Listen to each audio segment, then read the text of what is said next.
Welcome to this week's online training video, and today we're going to discuss being a professional camera operator. How you doing today, Rico? Good, Steve. How are you? I'm doing well. So why don't you we'll get things started here if you want to tell us a little bit about your professional experience as a camera operator. Well, camera operator, I think the largest chunk that I had was when I worked at Fox 2.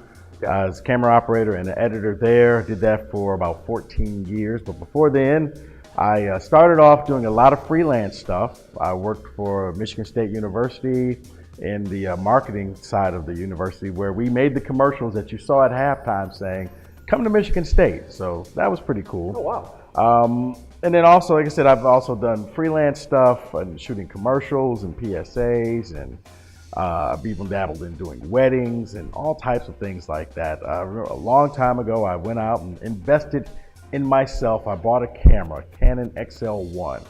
It's a huge leap of faith, but I said, you know what? If I can't invest in me, who's going to invest in me? And it paid. It worked because I ended up paying off the camera in less than 2 months. I ended up I was working for a former Detroit Lion, and I was shooting a lot of his camps and a lot of his charity programs. And he liked my work so much from the first time. What started off, Steve, as a job that was only going to pay $200, I ended up making roughly $13,000 off of that. Wow! Because he liked my work so much. Because I went in there and he was just like, "You promised you would have it on time. And you finished ahead of time." So under promise, over deliver. Yeah, you always want to treat every job, regardless of pay, whether you get paid absolutely nothing. Treat it with the utmost respect, because you never know who's watching, and you never know where that next job is going to come from. Right. Word of mouth. Yeah. Goes a long way. It's interesting that you talk about taking the plunge and making that investment, and obviously it worked out for you.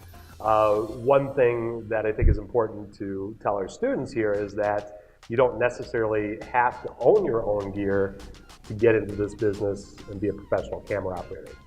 No, you don't.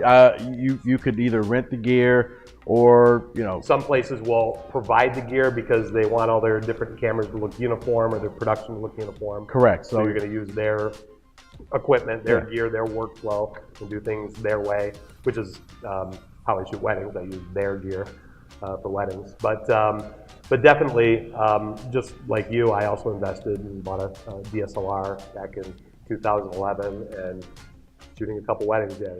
It paid for itself quickly. And I would suggest once you realize that this is your passion and this is what you want to do, that's when you buy the camera. Right. Because if not, if you buy it too soon and realize you don't like it, that's when people like me swoop in and get it from you dirt cheap, because, well, you're not going to use it. Right. I will.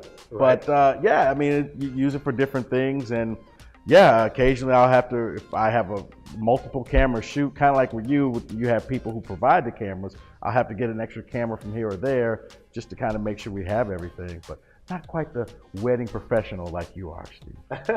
Oh, well, thank you, Rico. So you've been working with the cameras for many, many years.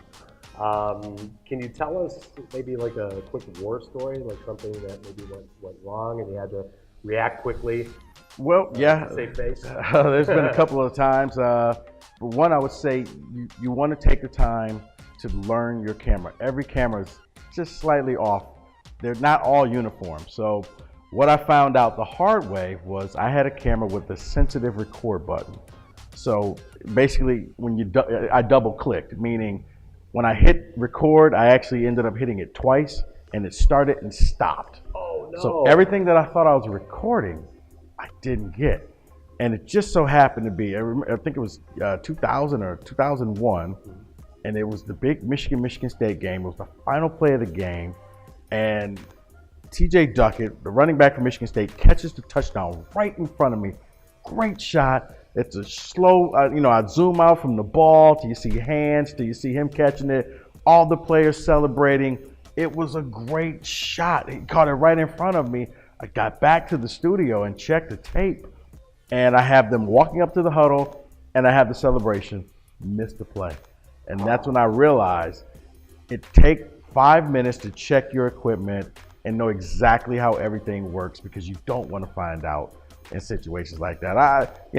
Dan Miller gave me a hard time about it, but he was cool. He was like, it happens, but man, I was kicking myself. That was the longest ride back from East Lansing to Detroit to Southfield. It was like, I'm gonna get made fun of, I'm gonna get fired, but you know, people were cool. You make mistakes. Yeah, you make mistakes. You know, but yeah, the key is never make the same mistake twice. That's great information. That's great advice for students.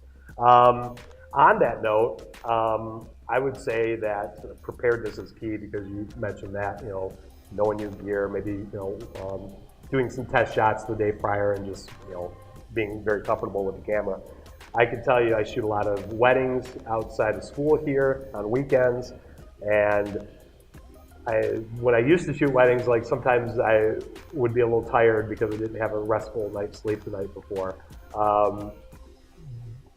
You know, they can be a little stressful. Anxiety kicking in? Maybe a little anxiety, but nowadays I just go into weddings and attack, and I have no issues because of preparedness. Because the day prior, I took the time to prepare everything so that the day of, I don't have to worry about anything. I just put the gear in the car, throw my suit on, and go. You know, you want to make sure your batteries are charged. Your batteries are charged, absolutely. I go to my audio devices and make sure they have fresh AA batteries in there. Lens is clean. I'm resetting time code. I'm formatting my SD cards. I'm even picking out my suit and tie just so it's like I don't even have to think about this. Oh no, I agree with you. Have some coffee, get dressed, throw the gear in the car, and it's wonderful. I like to call it. I like to have a Batman utility belt where you have extra batteries. All your just in case stuff. Oh, exactly. Extra batteries in there, an extra battery for the camera in there, cloth to wipe down the camera lens in case something happens. You want maybe an extra lens, device, whatever. Yeah, even if it's, you know, if it's a big enough bag, a bottle of water, granola bar, protein bar, something like that. A little 99-cent raincoat in case a sudden storm comes on, and you could just pop that thing either on you or on your camera just to make sure it doesn't get wet. I suggest you put it on the camera, not you. You could always get over the cold. The camera, not so much if it gets wet. So. But yeah, I just call it my little Batman utility belt where I keep everything inside this little bag of just the things that you like, well, I may need this. You may never use it, but you just have it in there just in case. Just in case.